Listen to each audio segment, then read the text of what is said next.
This has got to be one of the absolute lamest things. Hey, Dad, do we eat birds? Yes, we eat birds. Yeah, we eat birds. You eat chicken, don't you? Do you eat chicken? We eat chicken. Chicken's a bird. Well, I don't eat birds. I don't eat birds. So, what's happening, folks? Welcome back. I'm your host, Monkey Mike, wearing a beanie that's too small for my head. Thank you for joining me today. I don't know. I don't care that much. Whatever. That's what you're looking at. Right now, I am trying to charge this battery here because I forgot that the one that's in this one is old.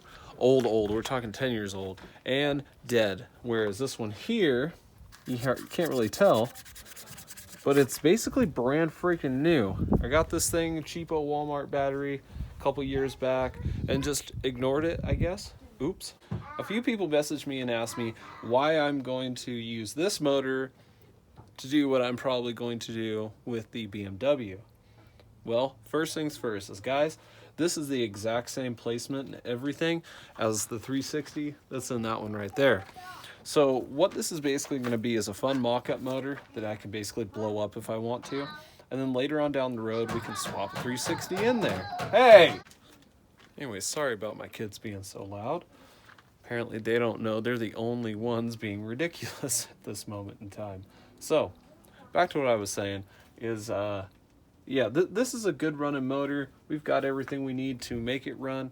Why not use it for the mock-up and later on down the road? Because this, well, I'm going to put it through the ringer. I think it'll do just fine. I really do. I don't foresee any problem with this engine being swapped into the BMW any day of the week. I have ran this thing to the gills and back. Like, I have done so much in this little 318 Durango. Things that most people would just tell me flat out, no, that never happened. Well, it did. But that's not what we're here to talk about. What we're here to talk about is hopefully this thing. As you can hear, it's whining. I've got it on the 50 amp. And I'm hoping that we can get this thing to start, because if the 318 will start, that means we can take this battery out, swap it in the 360, and it'll start. Because this one doesn't need to run for a while. So that's today's current goal, is to see if we can get this hog to start, and oh, look at that. And hopefully we don't need a new battery. Wonder how long that was like that. Good thing I don't drive it no more. This thing has actually gone through some weird changes, what a lot of people don't understand as well, is that actually, look at that. I ran that instead of the normal coil pack that sits down over in here. It's usually attached to the side right there. I can show you on the 360. But I took it off and I just put a random blaster 2, I think, that I had sitting around in the garage. Yep. Random MSD blaster. And then I made my own wires for it. And they have been nothing but a giant pain because I screwed one of them up and it's been spark leaking the entire time. So I'll probably end up making new wires again for this thing. That's fine. That's all later down the road. Otherwise, it's just a very bone stock 318. It's got, I think, 160 something K miles on it. Let's see if it charged up enough that we can get it to start. Ooh. Oh, hey, look at that. Well, it tried. That's good news, though, because that charger's only been on there for maybe 15 minutes, 10, 15 minutes.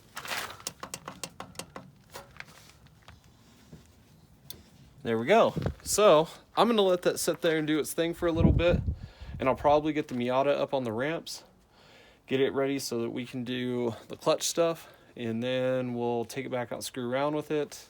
Hopefully I can get that clutch stuff done tonight. I'm really hoping that this battery will get done and we can get that 360 running. I want to have it up and ready to go by the time the tags get here, because those tags, say Feb of 19, which sucks. Here's something to tell you guys about Arizona DMV.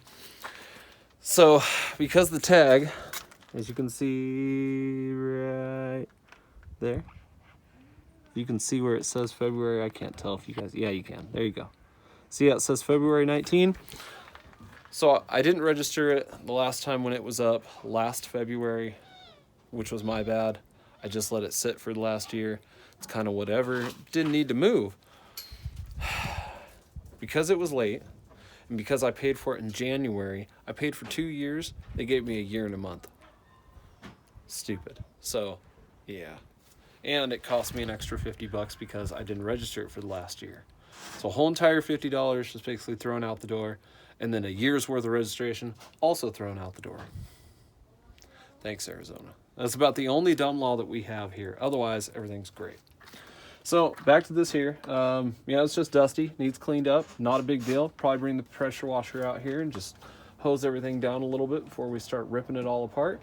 I'm gonna fade into the garage and get the Miata started, and probably just get the bumper pulled off. So, like I said, we could pull it up on the ramps and start dealing with it.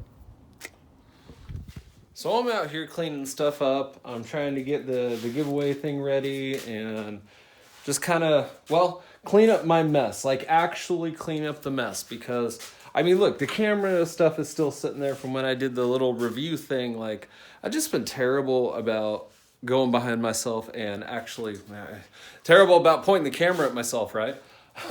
I've been really scatterbrained lately. And I haven't been able to just slow down and think about what I'm doing before I do it.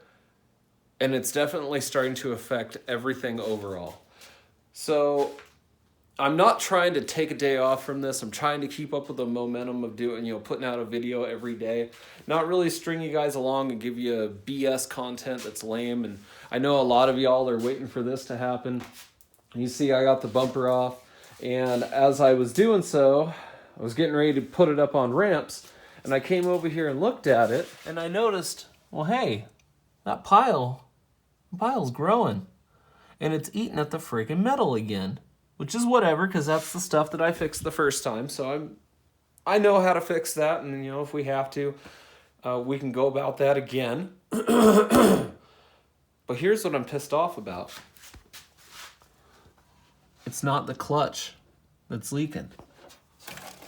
It is leaking. You can see that, a tiny bit of fluid. And it's actually, you can see it right there. It's coming down the firewall. But guess what's actually leaking? The freaking master cylinder. You can look right here. I don't want to touch it, but you can see right there. That's all fresh fluid. This actual pile of stuff here, I thought it was leaching that way and coming out underneath. No, it's going under the brake master right there and going that way. So let's just kind of sum up what's actually happening here right now. The clutch, master, and slave are both leaking. Under the car, you can see right there, that's leaking. Okay? So that's the clutch master, or the clutch slave. We know the clutch master is leaking because we can see a little bit of it coming from the actual firewall right there. We can see it coming down the back from the actual clutch master unit. Now the brake master is leaking too. So it's kind of whatever, because in this box right here, that's going to be all the clutch stuff. It's clutch master, clutch slave. We even have the line right there so that we can delete that spirally whatever crap that's right there, that thing. We're going to get all that junk out of there, get the soft line out of there. That's cool, not a problem. Now I have to do the brakes, which is going to mean I have to literally do all the brakes.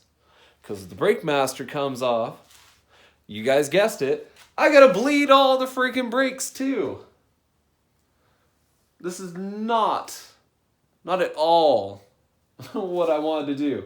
This is not going according to plan. And then check this out too. Let me get that light off real quick. So check this one out too. This day has been complete lose for me all day long. I got the registration in for the Durango already. They said it was going to take up to 2 weeks. It took like 3 days, which is fine. Super cool. I did it on Tuesday. Here we are Friday. I was like, cool. Maybe we'll get to drive it a little bit sooner than I thought. They sent it to me with the wrong freaking name. Wrong name on it. How do you even do that when you're DMV, MVD, BVD? I don't care what freaking BVD, CD player. Ugh. I don't care what they're called. How do you not? So let me calm down. How do you send the wrong information like that? I called him up. I said, here's my ID number. Here is the license plate number to look up all the information on the Durango. You guys sent me the registration with the wrong stuff. They said I have to go down to MVD. That's what it's called here in Arizona.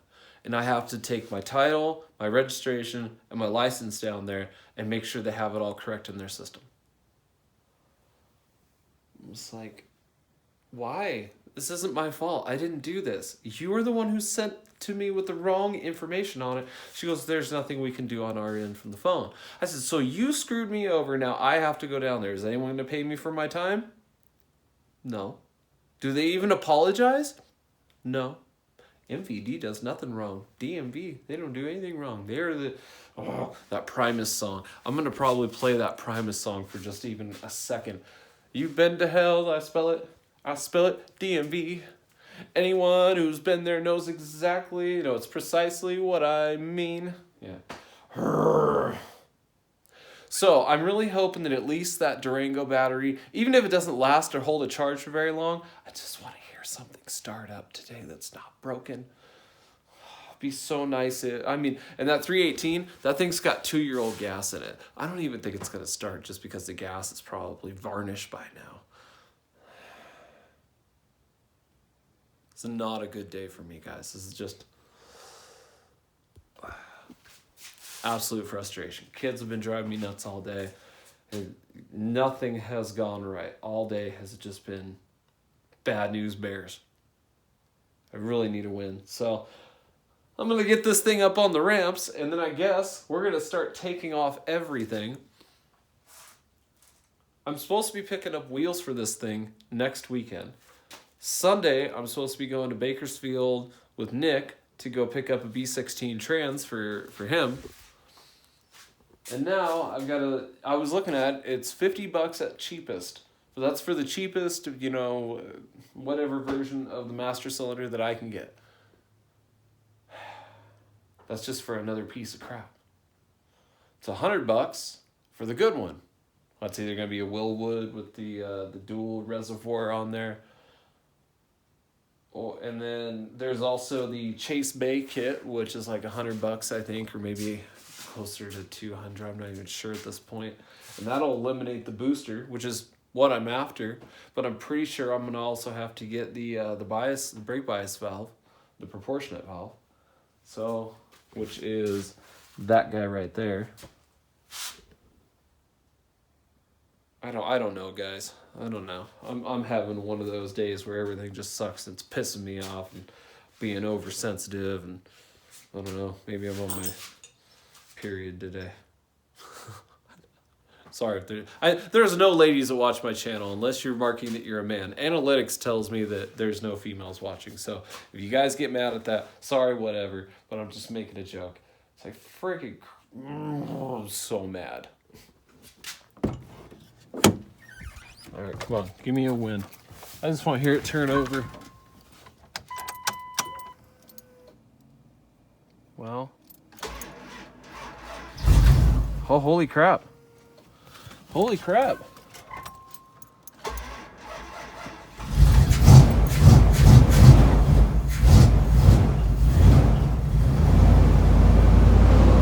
There it is. There's my win for the day.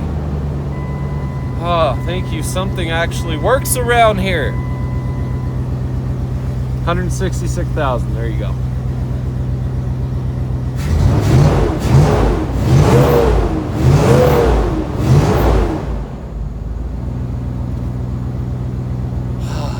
Good old Mopar. Doesn't let me down. You know what's sad too is but actually, I think I put new fuel in this about a year ago. I think it was when I moved it back here, which is a little bit more than a year ago today. No, I think I put it back here a little bit before that. But regardless of which, oh no, because it was sitting right there until I put that one there. And so the last time you guys saw that was the last time that I actually moved this one too. All right. We're just going to leave that alone. We're going to let it charge because then I'm going to pull it out and go put it over there in the 360. We're still charging there, so that's good. Oh, finally, the old Durango. This is why I have it. It always runs, both of them. And that's why I'm going to put that motor in the BMW, because I bet you it's always going to run until I blow it up anyway. All right, y'all. I'm going to call it for today. I'm not even going to touch this thing anymore. I'm tired of being angry. I've had a really rough day. I'm just tired and overwhelmed. I got a lot of projects happening. I don't feel it's too many projects because really we just have Miata, we've got Fazda, and then we have Project Rango. I mean, there's a lot more in the background, but none of that stuff is actually happening. None of it needs to happen. We're not freaking out about anything. Everything's all good as far as that stuff goes. So I am going to take the rest of the night to hang out with my family, relax a bit, look over the rest of the Miata and see exactly if there's anything else. I am contemplating deleting the brake booster. So if anybody's done that before, it'd be super cool if you hit me up and let me know. I've never deleted a brake booster. From what I could see, it was just a piece of aluminum that I could make my damn self. But I found it for like $20 on eBay or a little bit under. So I may just grab the one from eBay and give it a try so that we can see whether or not it works very well. I've also found a smaller bore Honda Civic master cylinder because it had a different kind of travel. When you switch to manual brakes, there is a ratio of where the pedal sits at with the clevis, which is that little, hook piece like that where the pin goes through and whatnot, where it sits on the pedal. And a lot of people like to lower the travel on the pedal. Like when you have the pedal length, you put the hold down further, and that actually multiplies the ratio. So this one here, I believe, is a 4-to-1 ratio, or 4.1-to-1 or 4.5-to-1, something like that. And what we'd like to see it at is somewhere closer to a 6.5 or a 7-to-1, because it makes it to where you have less pressure you need to push. Basically, you're making it so it has less travel, right? And the one for the Honda Civic, this one here has like 1 inch to 1.5 inches of travel. It's quite long. The one from the Honda Civic apparently only had a 1/2 inch of travel. So, about like that? About a 1/2 inch travel to get the whole entire pedal to move. And coupled with making it longer, increasing the ratio of the pedal push to the rod itself. They did have a slightly smaller bore, so this one here is 7/8 bore, whereas that other one from the Honda is 13/16. It's really not that much different if you do all that kind of math. That would be, 2/16 versus 3/16. Very, very minimal difference, but we are talking about hydraulic pressure and whatnot. Also, it didn't have all these fittings in here, and so I believe it only had one. You had to put a T somewhere or something or other. I'm not exactly sure. And then there's also the brake proportionate valve right there, which I want to try to keep intact. I really don't want to have any issue with that there. So I'm devising a way to do that. It would tuck it back inside there more. It would be hindered a lot less by the turbo. Unfortunately, as much as I want to blame the turbo for this and say, it just got too hot and it went out, I don't think that's the case. The fact that it didn't start doing that until it didn't start doing it until I put the turbo on there. At the same time, I disagree with that because it did do it before. When I first got this car, that's why it's all black in here, is because I cleaned all that out.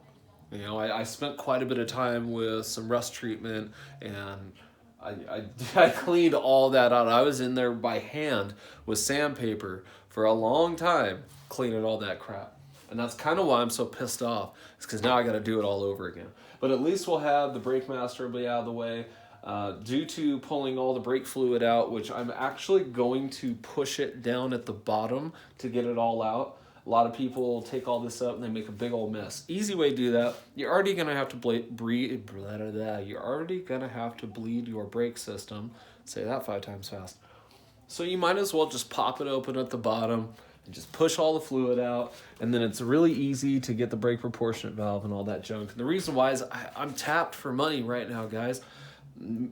If I wasn't buying these wheels next weekend from Tim, homie is Single Overhead Cam Life, SOHCLYFE, or LYF on Instagram. Homie's hooking me up with some really, really cool rims, and I'm super excited for it. They're only $200. I think they're like BBS knockoffs. They might be real ones. I'm not really sure. I just know they're the mesh style, and they look really neat. I'm hoping nothing's wrong with them, and we can just swap some tires if the ones that are on there aren't any good. And then we'll use those for street wheels, and we'll use these ones here for our drifties. So we'll just basically pile these around with us with some burners on them, and then we can take it out and just beat the crap out of them, right? So if I wasn't doing that, I would buy the Chase Bay kit, and we'd get the nice delete with the proportionate valve, and I only get about $200-300 a month roundabout that I can afford, or my family can afford to just kind of throw around. All the stuff I bought for this was done during tax time, so I did have a crap ton of extra cash at the time because we get a fairly good tax return, and that's a good 6 months away. It takes us a while to get that big tax return. We don't get it like everybody else does, where it's real quick. We have to file a bunch of stuff, and it's just the way we do our things. And this year we actually have other things we need to pay for. We do have the property that is almost paid off, that we're getting ready to get that all taken care of. We've got a few other vehicles that we're screwing with, and I don't want to dedicate every bit of money I have toward the Miata, because then this doesn't get done. And we're so close to having this done. And then I know I'm eventually going to need to get the AEM ECU for this. So I need to start being a little bit wiser about how I go spending the cash in these different investments. And this guy here, that's kind of why, I just did this little jerky fix right there. It's just, I don't know, let's see what happens. If it don't work, then we'll drill a hole and put a cotter pin or some welding wire or something that, keeps it in place. I've got multiple actuator arms, so I'm not crying if I drilled that one out for no reason. It's really not that big a deal to me. So first things first, if you guys stayed through the end of this, thank you very much. I appreciate it. I really do. Anyone who stays for these, super cool. I guess what I'm going to do now is quit bitching, get under there, get the clutch drained, get it pulled off, get the new line on, pull the clutch master, and just leave it off for the time being. And then I'm going to pull the brake booster, pull the master and the proportionate valve, and I'll probably just do that all together and then work on that outside and then just put everything back in together. Other than that, I'm going to decide whether or not I keep that brake booster or not. I really don't want to. I want to get rid of it. So I may kind of hold off on putting the car back in full function, and we may look at getting those. The booster plate, the booster delete plate that I found, it said it'd be here in like a week or two. I could probably just go get a piece. I could probably just go get a piece of aluminum, or even cut this up into a couple of squares. See that guy right there? Probably cut that up into a couple of squares and make it that way. Just double them up. I mean, it's going to sandwich anyway. It's just a sandwich plate. It doesn't have to be a big solid, chunk of aluminum. The further I can get it away and to kind of have it in the stock location that is. Really, I think we want to get it more forward, though. That way we can get less pedal travel. So that would allow me to manipulate the clevis a bit more and things like that. I need to do a bit more research. Like I said, I've never done one of these. And we're going to do it here, too, on that one. So I might as well learn while I'm in this and messing with it. And Miata is a perfect thing to learn with in this particular respect. Mainly because, like I said, we can actually swap that for some Honda parts, and Honda parts are way cheaper. So, I don't know. We'll see. Thanks for watching, guys. I appreciate y'all. Stay tuned for tomorrow. Tomorrow's going to be Rango Day. Hopefully that battery works. We'll find out then. Thanks. Laters.